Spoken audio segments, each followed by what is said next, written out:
much of your life is balanced on the unseen?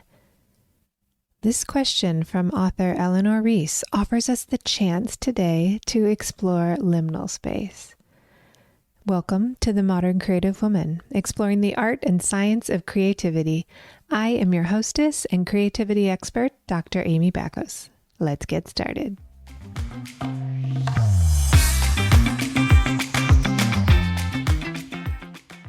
Liminal space refers to a concept that's popular in anthropology and psychology and art, and it's describing a transitional or a threshold. And it occurs between two really distinct conditions or places or stages in life. And the word itself means threshold. And it really encompasses the transitional spot that we might have in between something that's happening. If you imagine the summer after you graduated from high school or college, and you're in this spot of just graduating, but not yet, off to college or off to a job. You're not quite the adult. You're not quite the student. It's a real liminal space. And a lot of students find that first 6 months after graduation to be so unsettling and uncertain. And they think, well, maybe I'll never paint or read or think again. I don't know what I'm doing. I'm just existing. That's a liminal space. Now, liminal space is often associated with ambiguity, uncertainty, and transformation. Think of it as not being here, but not being there. The familiar is left behind, but the new or the unknown has yet to arrive. I think pregnancy is a great example of a liminal space. You're not quite a parent yet, but you sort of are, but there's no child yet. So this transition stage can happen also in your own personal development. It's formalized in rituals and transitions, right? Like a graduation is to mark transition time, or any kind of cultural rites of passage, a bar mitzvah, a bat mitzvah, where people move into this existence as an adult in their faith. There's also liminal spaces in society when we're evolving, when we are moving towards greater civil rights. We're in a liminal space. Now, if you think about in anthropology and looking back over time, liminal space is really focused on those rites of passages where there's maybe a ritual, where someone undergoes like a ritualized process where they step into a new social role, for example, getting married, or for example, retirement. There's new roles that they're taking on. They're giving up things and they're taking on some other aspect of their identity. Now, during those liminal times, we might feel as if the norms or structures that normally govern our day-to-day existence have been completely upended. And it's true. We are in a space where nothing's going to be the same again. Now, the liminal space has been ritualized so that there's time for introspection, self-discovery, personal growth, right? There's an engagement that happens before people get married, or there's usually a plan for retirement before people leave their life in their old job. Psychologically, liminal spaces can really bring about disorientation and vulnerability. We can feel the most uncertain about what's happening to us and where our place is in the universe when we're in a liminal spot. We can have a liminal space in writing where the book's not done, the paper's not done, but it's almost done. And we start to get confused and it doesn't make sense. That's the liminal space. The good news about liminal space is we can help bring it upon ourselves. And it holds so much potential for creativity and exploration and really allowing new perspectives to emerge. There's so much richness in how we're able to use a liminal space. And more recently, liminal space has been extended to describe like physical environments that evoke a similar sense of transition or ambiguity. And if you just look around your room at a doorway, that's like a threshold, right? In the middle of the doorway, there's no furniture, there's nothing there. You don't use that space inside the door frame, but it connects one room to the next, or it connects the outside to the in. It's really a threshold. You can also think of bridges as incredible liminal spaces. People love to photograph, paint, and write about bridges. You can also think about architectural features that signify movement from one place to another.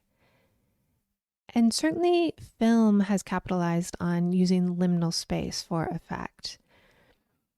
There's the aesthetic of an empty space or an abandoned space that epitomizes liminal space in movies.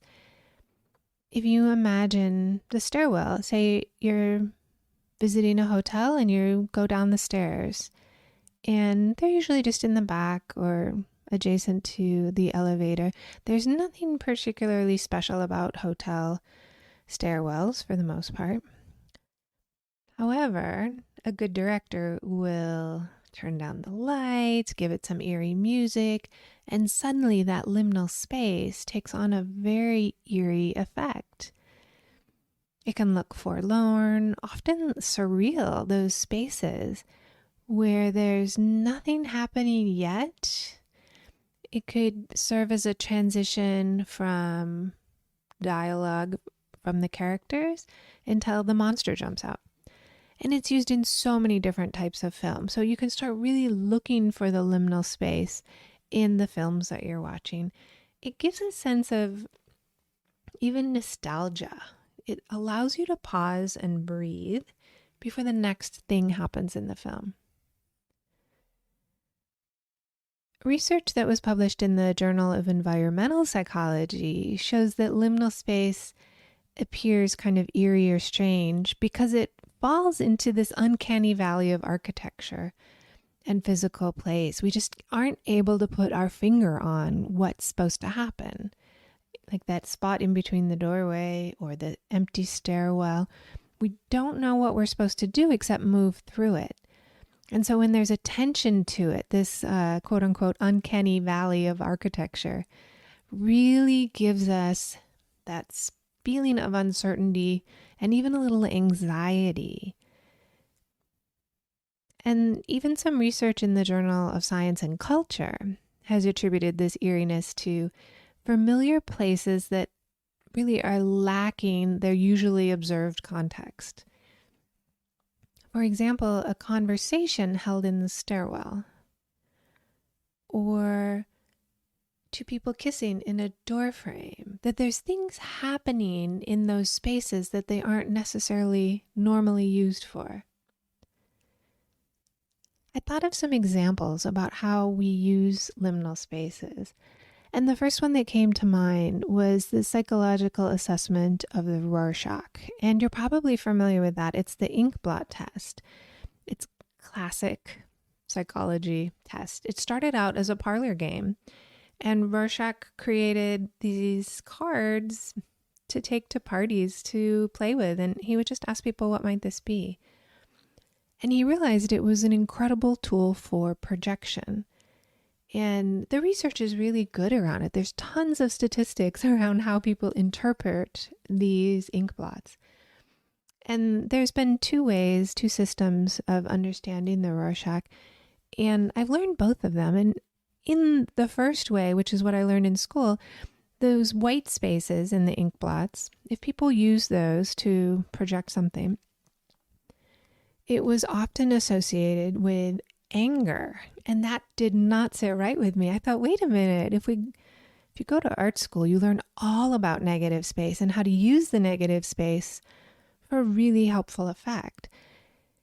And I was so happy when the new system of Rorschach came out that empty space they found was associated with creativity.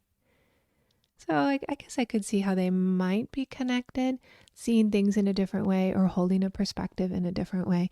But I love that seeing what's not there is associated with creativity. We also have to think about creating liminal space. And that includes in our home and in our schedule, on the walls in our home, and in our dresser drawers. You can create liminal space for incredible effect. But let's talk about scheduling first. Dr. Doris Arrington taught me to always leave room in my schedule. Otherwise, when life happens, it can feel like a crisis. Have you ever been in that situation where something that was urgent came up?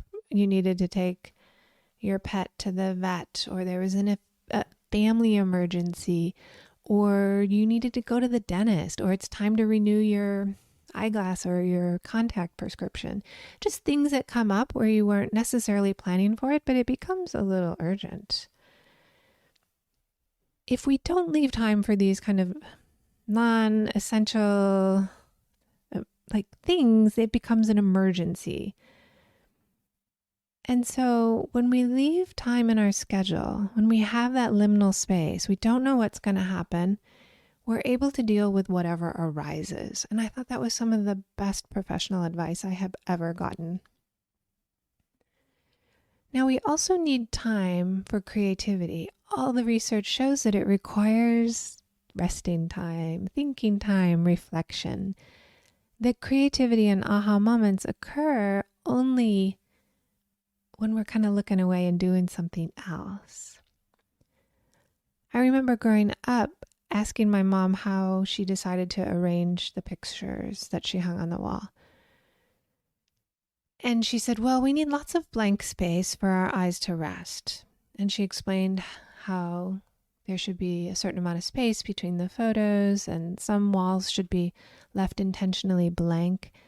And I always thought of that like psychological rest by looking. There was rest in the looking. And it's certainly, if you look at an architecture or an interiors magazine, there is a lot of space. If you go to a nice hotel, there's a lot of empty space, right? All the drawers are empty, maybe the shelves are empty. You can also think about negative space in art. Now, imagine or just scroll through your phone and look at your photos. And if you've got a picture with your hand on your hip and there's a cutout there, that's an empty space. And those triangles are really special in art and certainly in photography, so that there's a negative space created. And it's really interesting. If you look through magazines, there's usually a negative space, the way the models hold their body with their arms away from their body. I also think about, in teaching for over a decade, research and therapy, the research classes for the master's and the doctoral students involved so much focus on what was not there. When we learn to read critically, we look at what the author says as well as what they're not saying. There's a journal that I love called the Journal of Insignificant Findings. So most scientific journals publish, the studies where there was significant findings. There was a significant, statistically different result from the treatment group and the control group. But wouldn't it be interesting, someone thought, if we reported all the incredible research that people do where they actually didn't find any statistical difference between the groups? That we start to recognize the value in the empty space there. That somebody looked for a particular outcome and it didn't appear. And if we explore that, well, it's a whole journal now. It became a really interesting way to understand what's not there, what doesn't make it into the scientific literature you can find in the Journal of Insignificant Findings. It also makes me think of breaks in a relationship. I don't mean breaking up, but I mean you separate for the day. If one person goes to work, they go to the office, or somebody goes to the grocery store, you're separate and then you come back together. Or maybe one person goes on vacation and the other stays home, or you just take separate vacations. There's a liminal space. You're still in a relationship, but you're not together at that moment. That's another way that liminal space can be used creatively. We get nourished by having conversations with other people. If you imagine yourself in a liminal space, what does it look like? We're always in liminal spaces, whether it's some kind of transition in our work, our family, or just our own personal development. There's always a liminal space to be found. I often give my clients assignments about working in the liminal space so that they can expand it, have a really good look at it, and see what's happening. Here's an example of some assignments that I've given my clients and the members of the Modern Creative Woman. Go take 5 photographs and see what you can find in terms of liminal space. I have a whole folder on my phone of liminal photographs that I've taken, and there's some really beautiful ones. There's an entrance to a shopping plaza by my house, and it has a set of stairs that somebody took the time to plant a beautiful garden. It's the most gorgeous liminal space. If you take these 5 photographs, have a look at them, describe them, give them a title, and write at least 3 words to describe the liminal space. You can do all kinds of projection on your liminal space photos. The next time you go to an art museum, give yourself a little treasure hunt to find at least 5 kinds of liminal space in the art. And that might be a blank section of the canvas where it's a different color, it doesn't contain the object. It might be in a sculpture, the gaps. The more you look, the more you'll see. And certainly art museums give you wonderful chances to find liminal space in architecture. So you can also have a good look at liminal space on Reddit. They have an incredible liminal space photography page. So start looking for liminal spaces, both in your personal life and out in the world, and really start to expand them, get curious about them. There is so much richness and creativity in the liminal space. So now that you know, what will you create? Have a wonderful week, and I cannot wait to see you in the next episode.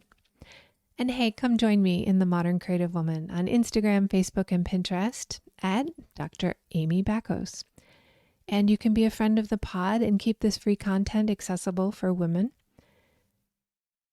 And if you have yet to get your copy of the 5 Values of the Modern Creative Woman, hop on over to Art Therapy Center SF, join our mailing list, and you'll get your free copy of the 5 aspirational principles that you need to live your modern creative life.